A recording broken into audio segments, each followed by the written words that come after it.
Back to last Wednesday. And I'm going to say this, I don't know what you guys talked about when I went off air. The hype doesn't match the tape. There are good things, and there are some good things. But the hype or the tape, to me, doesn't tell you got a first-round draft pick or a top 10 or a number 1 overall draft pick or a Heisman hopeful. I think he's going to go into Ohio State. He's going to struggle because he hasn't played anybody. All right, and so in typically understated fashion, Jordan Rodgers is not taking a victory lap or anything like that about having been right. Good morning, Jordan. Hey, look, I know I learned from one Stephen A. Smith that when a certain team in Texas lives up to the expectations that you put out there, you got to have a little bit of a celebration, right? No, I'm just kidding. Get rid of this. But here's the thing. Like, I don't want to take a victory lap on Arch because it's just something that I expected. This kid's going to be really good down the road. I think we saw flashes of what we saw last year. I think his mechanics were a little all over the place. Feet were a little all over the place. Got to give a lot of credit to Matt Patricia. The defensive plan was amazing. It wasn't the pressure. It wasn't the blitzes. He only blitzed on 4 of 34 dropbacks for Arch. It was some of the mechanical issues.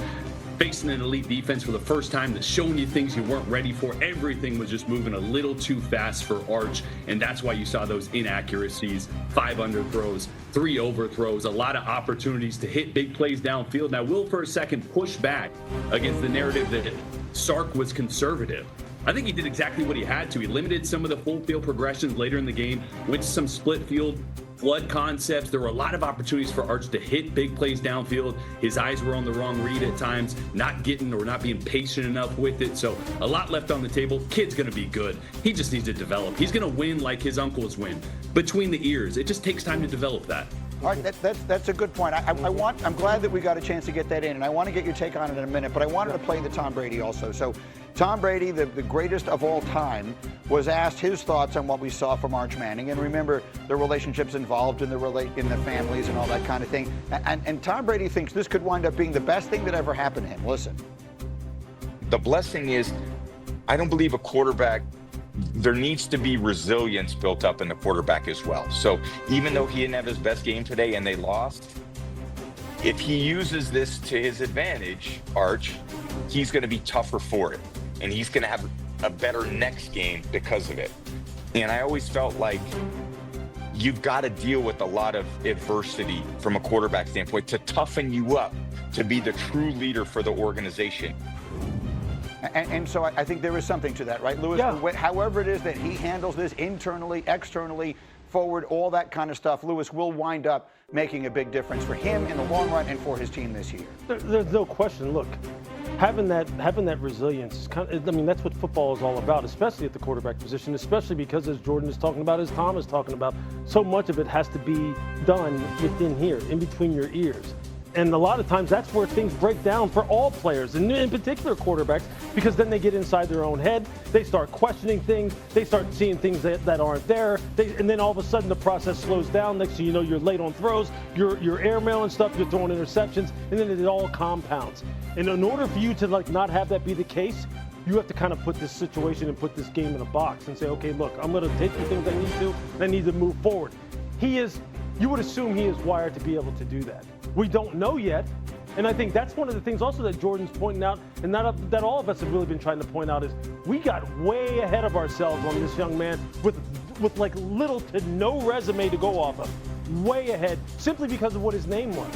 And we quite honestly have downplayed some guys who have a much longer resume and kind of put them behind him as if they were guys who needed to prove all the things that Arch needed to prove, and they'd already proved them. So let's just see how he does here in week 2. He's got a great coaching staff around him. I think he will bounce back. Jordan, I can see you nodding along vigorously. Give me a final word on this before I move to some other quarterbacks.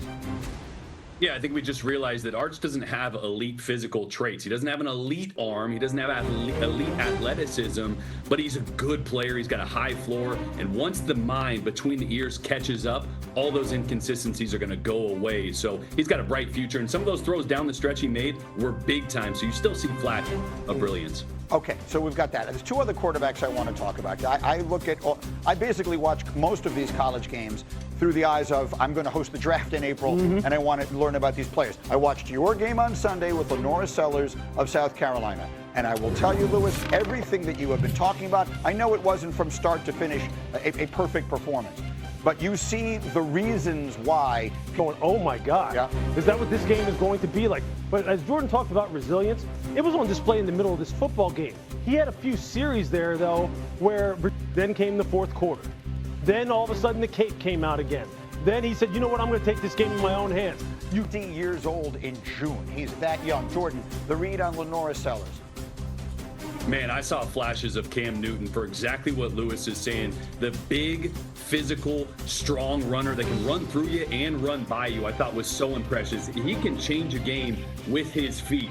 It could have been a big catch and run. And the touchdown where he's got two hands on it, you got to bring that down. The one pass attempt that went further than 15 yards downfield, that bomb to Nick Harbour that changed the game. That's the flashes of brilliance we see from from Lenora Sellers, and that's why I think he's put himself in the conversation of being a top 10 pick next year because of that. Let me get one more quarterback in the conversation while I have a minute. LSU, Garrett Nussmeier really showed you something in that second half. What is your read, Jordan? Yeah, I saw the best quarterback in the country, the most NFL-ready quarterback because of what he did at the line of scrimmage. He controlled the line of scrimmage. He adjusted protections. He changed plays at the line of scrimmage. He was brilliant under pressure, 5 of 6 for 52 yards, 4 first downs, only 1 sack, and most of all, he protected the football. That was his Achilles heel last year, throwing too many interceptions in bunches. He has elite arm talent, elite anticipation, which you saw on full display. And it was probably a B- game from him against the number 4 team in the country, and he got it done. So that bodes well for Garrett Nussmeier. I think he's the best in the country right now. I never understood why he wasn't getting more talk leading into this season.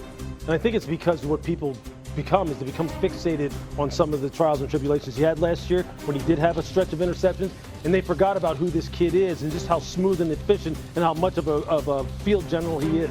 He looked under control and in control of this game from start to finish to me. And as far as him and Cade Klubnik, and I've seen Cade play live 3-4 times now, look, this is no disrespect to Cade, but he's not in Garrett Nussmeier's league. Garrett's in a different level. He's on a different level.